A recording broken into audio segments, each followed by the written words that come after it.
اللهم صل على سيدنا مولانا محمد بارك وسلم صلاة وسلاما عليك يا رسول الله يا حبيب الله صلى الله تعالى عليه وسلم. اعوذ بالله من الشيطان الرجيم. بسم الله الرحمن الرحيم. قلنا يا نار كوني بردا وسلاما على إبراهيم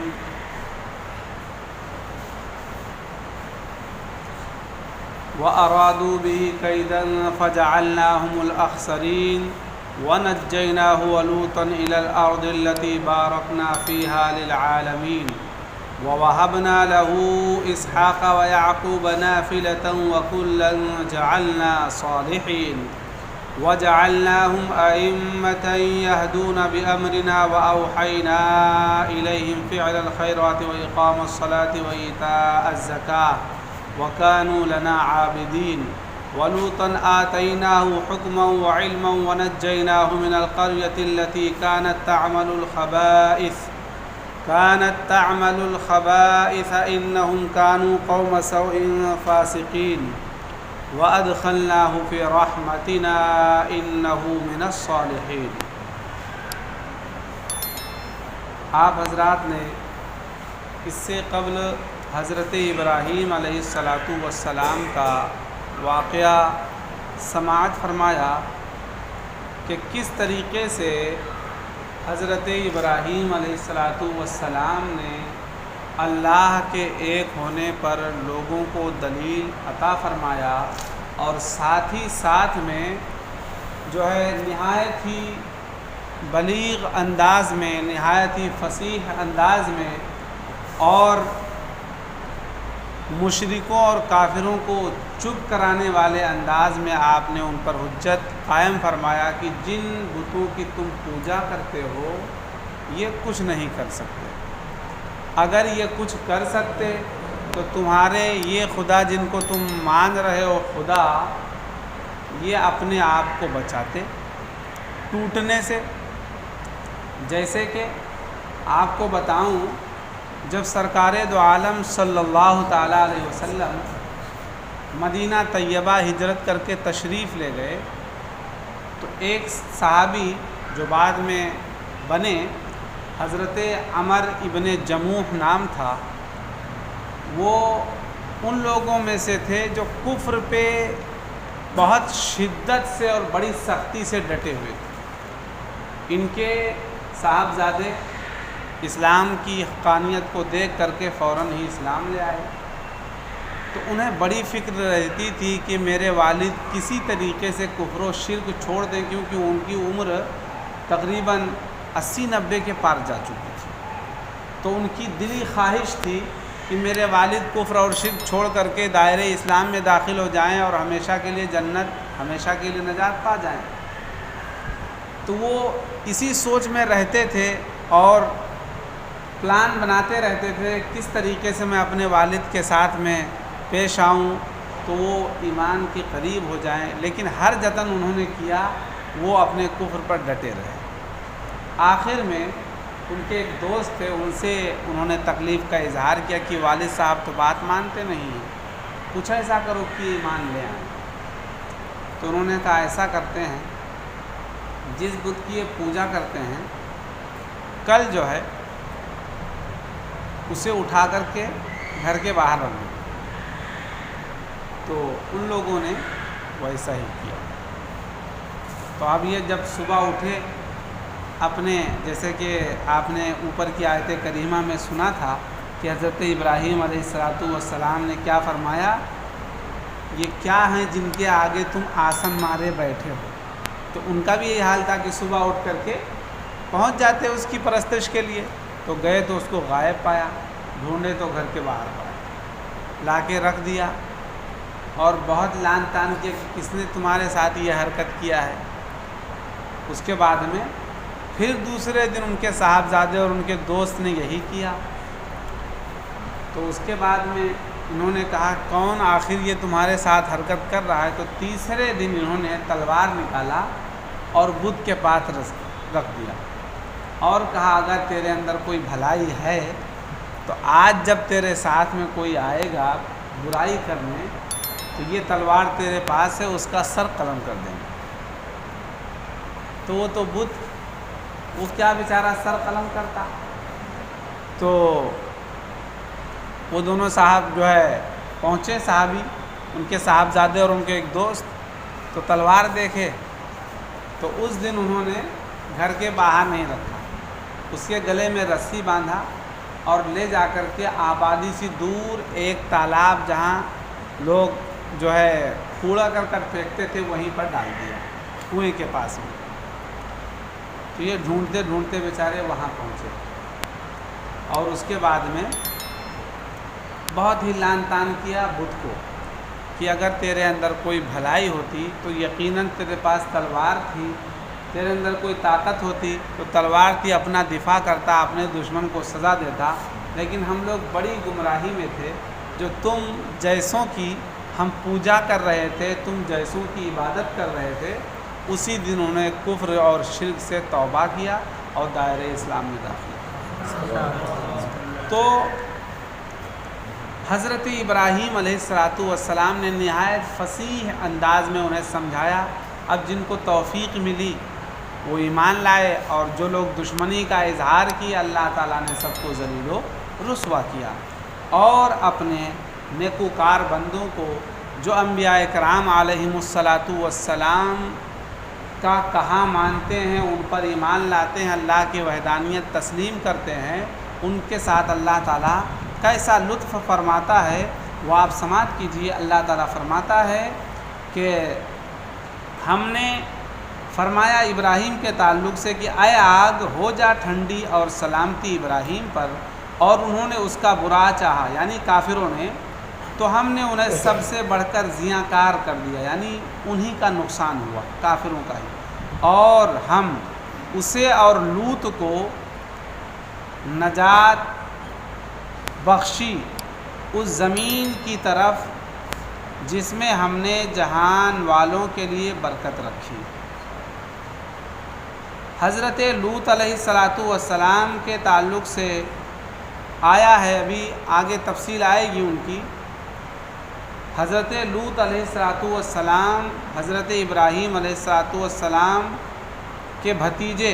ان کے بھائی ہاران کے فرزند تھے۔ نمرود اور اس کی قوم سے ان لوگوں کو اللہ تعالیٰ نے نجات عطا فرمایا، نجات بخشی، اور اس زمین کی طرف، یعنی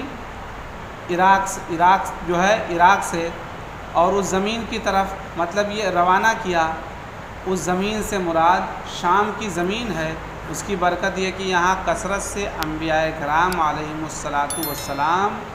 مدفون ہیں، اور تمام جہان میں ان کے دینی برکات پہنچے،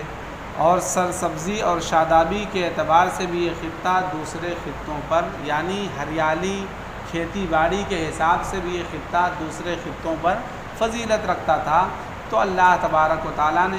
اپنے انبیاء کرام علیہم السلام کو نمرودیوں سے نجات عطا فرما کر کے اس سرزمین پر جو ہے بسنے کا موقع عطا فرمایا۔ آپ دیکھیں کہ آیت کریمہ میں اللہ تعالیٰ نے فرمایا کہ جس میں ہم نے جہان والوں کے لیے برکت رکھی، جس نے یعنی ایسی سرزمین کی طرف ہم نے انہیں بھیجا جس میں جہان والوں کے لیے برکت رکھی۔ تو برکت کیا ہے؟ انبیاء کرام علیہم السلام کا وجود مسعود، کہ اللہ تبارک و تعالیٰ نے کثرت سے انبیاء کرام علیہم السلام کو اس سرزمین پر مبعوث فرمایا، اور ہم نے اسے اسحاق عطا فرمایا۔ حضرت ابراہیم علیہ السلام کے تعلق سے اللہ تعالیٰ فرماتا ہے کہ ہم نے حضرت ابراہیم علیہ السلام کو اسحاق عطا فرمایا، اور یعقوب پوتا، یعنی آپ کی دعاؤں کو اللہ تعالیٰ نے قبول فرمایا، اور آپ نے اللہ تبارک و تعالیٰ سے جو بیٹے کی دعا کیا تھا تو اللہ تعالیٰ نے بیٹا عطا فرمایا۔ حضرت اسماعیل علیہ السلام کی صورت میں جو برگزیدہ نبی گزرے ہیں، حضرت اسحاق علیہ السلام کی صورت میں جو برگزیدہ نبی گزرے ہیں، اور آپ کے پوتے حضرت یعقوب علیہ السلام جو برگزیدہ نبی ہیں، اور پھر حضرت یعقوب علیہ السلام کے بیٹے حضرت یوسف علیہ السلام نبی گزرے ہیں، تو اللہ تبارک و تعالیٰ نے آپ کی نسل میں بہت سارے انبیاء کرام کو جو ہے رکھا، اور آپ کو یہ شرف حاصل ہوا، اور ہم نے ان سب کو اپنے قرب خاص کا سزاوار کیا، اور ہم نے انہیں امام کیا کہ ہمارے حکم سے بلاتے ہیں، اور ہم نے انہیں وحی بھیجی اچھے کام کرنے اور نماز برپا رکھنے اور زکوٰۃ دینے کی، اور وہ ہماری بندگی کرتے تھے، اور لوط کو ہم نے حکومت اور علم دیا، اور اسے اس بستی سے نجات بخشی جو گندے کام کرتی تھی،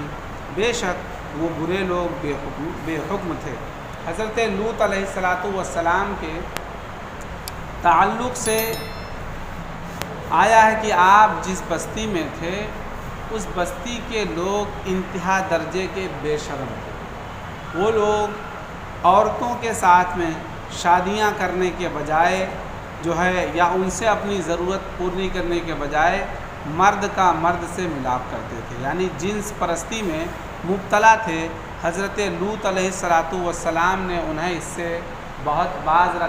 رکھنے کی کوشش فرمایا، نصیحتیں کیا، اللہ کے عذاب سے ڈرایا، لیکن وہ لوگ برابر اس برے کام میں ملوث رہے۔ تو اللہ تبارک و تعالیٰ کے پیارے پیغمبر حضرت لوط علیہ السلام نے جب اللہ کی بارگاہ میں ان کے اس بے حکمی کی شکایت کیا، جو ہے دعا کیا اس تعلق سے، تو اللہ تعالیٰ نے فرشتوں کو، یعنی حضرت جبرائیل علیہ السلام اور کئی فرشتوں کو، جوان جو ہے یا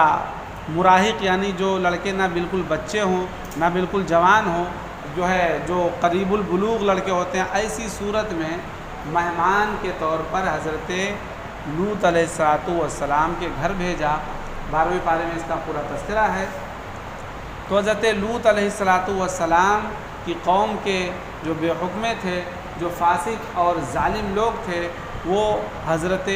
لوط علیہ السلام کے گھر پر چڑھ دوڑے کہ ان لڑکوں کے ساتھ بھی ہم برائی کریں گے۔ حضرت لوط علیہ السلام نے ارشاد فرمایا، کیا تم میں کوئی بھی آدمی ایسا نہیں ہے جو راہ پر نہ ہو، جو میرے مہمانوں کے بارے میں مجھے رسوا نہ کرے؟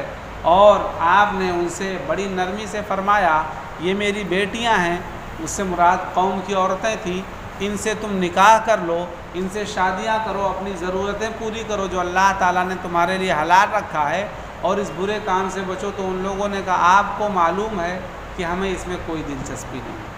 تو حضرت لوط علیہ السلام نے اس وقت بڑے افسوس کا اظہار کیا۔ تو حضرت جبرائیل علیہ السلام نے عرض کیا کہ اے پیغمبر،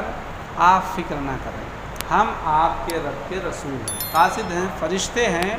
اور پھر حضرت جبرائیل علیہ السلام نے جو ہے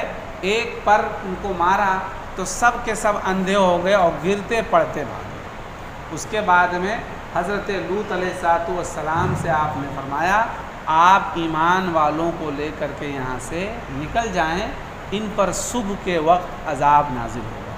تو حضرت لوط علیہ السلام ان سے اتنے بیزار تھے، ان کی اس نافرمانی سے اتنے جو ہے ناراض تھے کہ آپ نے ارشاد فرمایا، کیا صبح تک انتظار کیا جائے گا؟ تو حضرت جبرائیل علیہ السلام نے فرمایا 12ویں پارے میں، الیس الصبح بقریب، کیا صبح قریب نہیں؟ یعنی صبح تو جلدی ہی آنے والی ہے، تو آپ فکر نہ کریں۔ تو آپ نے فرمایا ٹھیک ہے۔ اس کے بعد ایمان والوں کو لے کر کے نکلے، اور ارشاد فرمایا گیا کہ کوئی بھی جب اس بستی پر عذاب نازل ہو تو ان کی طرف پلٹ کر نہ دیکھے، جو پلٹ کر دیکھے گا وہ بھی ایسے ہی عذاب کا مستحق ہوگا۔ چونکہ حضرت لوط علیہ السلام کی بیوی کافرہ تھی، اس نے ایمان قبول نہیں کیا تھا۔ تو صبح کے وقت حضرت جبرائیل علیہ السلام نے پوری بستی کو اپنے پروں پر اٹھا لیا اور اسے لے کر کے آسمان کی طرف اڑے، یہاں تک کہ روایتوں میں آیا ہے، تفاسیر میں آیا ہے کہ ان کی بستی میں جو مرغ بولتے تھے اس کی آواز آسمان تک پہنچنے لگی۔ پھر حضرت جبرائیل علیہ السلام نے پوری بستی کو وہیں سے الٹ دیا، پوری بستی کو وہیں سے الٹ دیا۔ جب ان پر اور اس کے بعد پتھر کی بارش ہوئی تو حضرت لوط علیہ السلام کی جو کافرہ بیوی تھی اس نے پیچھے پلٹ کر کہا ہائے میری قوم، پھر اس پر بھی عذاب نازل ہو گیا۔ تو اللہ تعالیٰ ایمان والوں کو انبیاء کرام علیہم السلام کی پیروی کے طفیل، اپنی الوہیت ماننے کے طفیل، اب جو ہے اللہ کو ایک ماننے کے طفیل انہیں جو ہے دائمی عذاب سے نجات عطا فرماتا ہے، اور جو ہے انہیں اس قسم کا عذاب نہیں جھیلنا ہوتا ہے۔ تو عزیزان ملت اسلامیہ، اس میں آپ دیکھ رہے ہیں کہ کس طریقے سے اللہ تبارک و تعالیٰ نے انبیاء کرام کے بدخواہوں کو، دشمنوں کو سزا عطا فرمایا اور ماننے والوں کو نجات عطا فرمایا۔ ارشاد فرماتا ہے اور ہم نے انہیں امام کیا کہ لوگوں کو ہمارے دین کی طرف بلائیں، ہمارے حکم سے بلاتے ہیں، اور ہم نے انہیں وحی بھیجی اچھے کام کرنے اور نماز برپا رکھنے اور زکوٰۃ دینے کی، اور وہ ہماری بندگی کرتے تھے۔ اور لوط کو ہم نے حکومت اور علم دیا اور اسے اس بستی سے نجات بخشی جو گندے کام کرتی تھی، بے شک وہ برے لوگ بے حکم تھے۔ تو جو بھی اللہ تبارک و تعالیٰ کے احکام پر چلتا ہے، اللہ دنیا میں بھی صلہ عطا فرماتا ہے، اور انشاءاللہ قیامت میں بھی اس کا بہترین صلہ ملے گا، اور وہ بہترین صلہ جنت ہوگا۔ اس جنت کے بارے میں اللہ نے فرمایا ذالک الفوز العظیم، جو وہاں پہنچ گیا وہ بڑی کامیابی کو پہنچا، اس نے بڑی کامیابی حاصل کر لیا۔ اللہ کی بارگاہ میں دعا ہے کہ مولا ہمیں آپ کو ان سب آیات پر عمل کی توفیق عطا فرمائے۔